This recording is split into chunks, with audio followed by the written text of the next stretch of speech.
These treasures span thousands of miles and years, but why are they here? In London?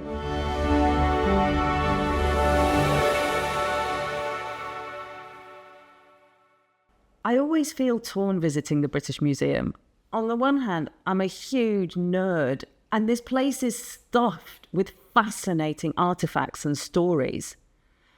But I also know that so much of it has been stolen, a result of the disparity of power that the British Empire created. There were many routes that these objects took from their country of origin to London. Some were the result of diplomatic presence and exchanges. Others were archaeologists bringing them home, a feature of the funding at the time. Others were just bought by all sorts of traders and brought back here. Some of them for private collections that made their way into the British Museum, others collected on behalf of the British Museum.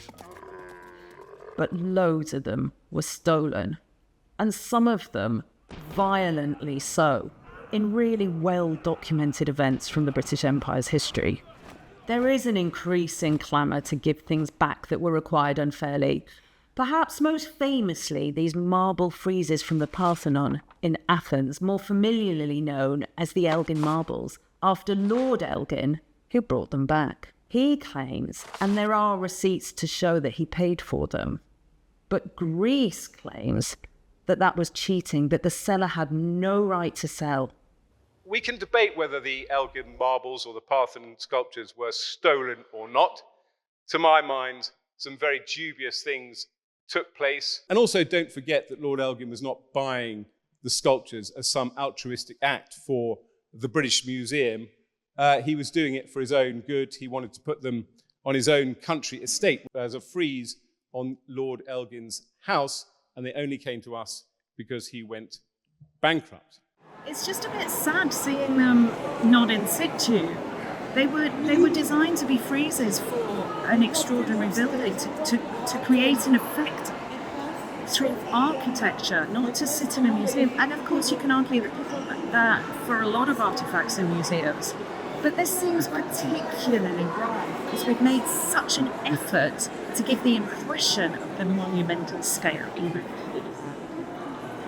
You'd think they'd be better off just on the monument itself.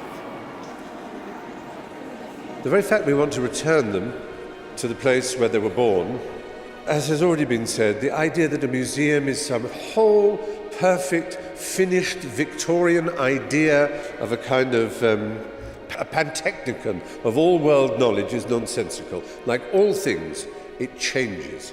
More and more celebrities are joining the Give Them Back team.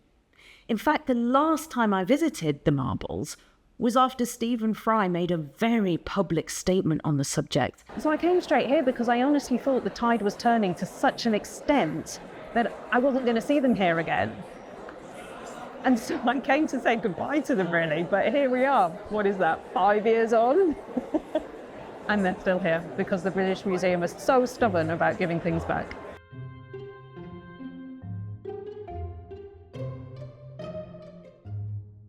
This is the biggest collection of art from the Kingdom of Benin, which is in modern-day Nigeria, in the world. The British Museum has over 900 items that are collectively known as the Benin Bronzes.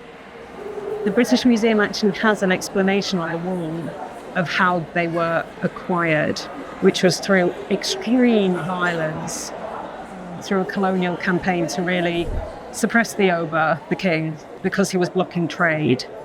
And they wanted to open up the hinterland, in which is what is now Nigeria. They wanted to open it up for profit, and he was in the way.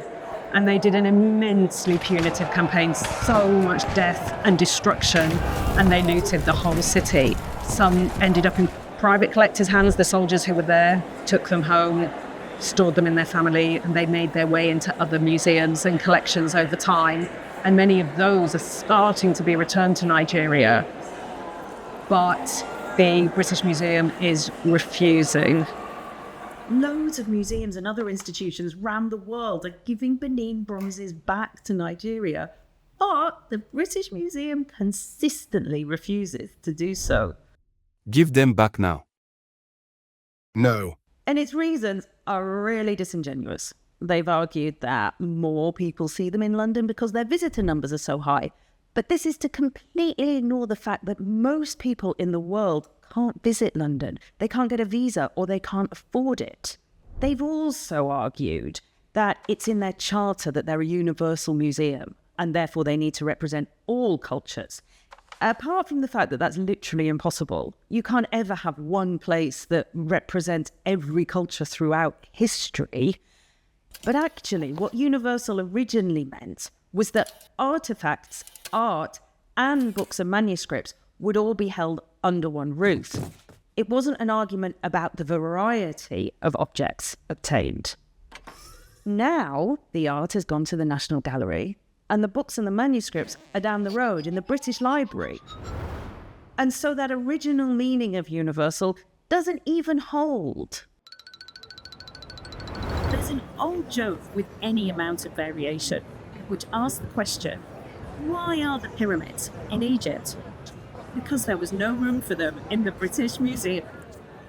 And the reason that's funny is that there's a hard truth in there. We did take a lot of things from Egypt and the rest of the world. And what's on display is just a tiny 1% of what is owned.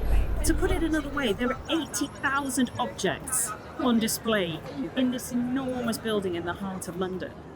I'm not against these places. In fact, I think there should be more of them, each of them going beyond national borders. And with 8 million objects in the British Museum alone, and only 1% on display, there's surely enough to go round. And I'd be fascinated to see British history in a museum in Baghdad or Lagos or Tashkent. I mean, more recent history might not be a source of pride exactly, but it might help heal the harm of colonialism if they got to tell the story themselves and it wasn't always from the British point of view. And with this approach, there wouldn't be any need to give up on the pleasure of the British Museum. And the benefits to other countries might just be one strand of reparation and serve to break down barriers that are building all the time around the world. So why are these objects in London?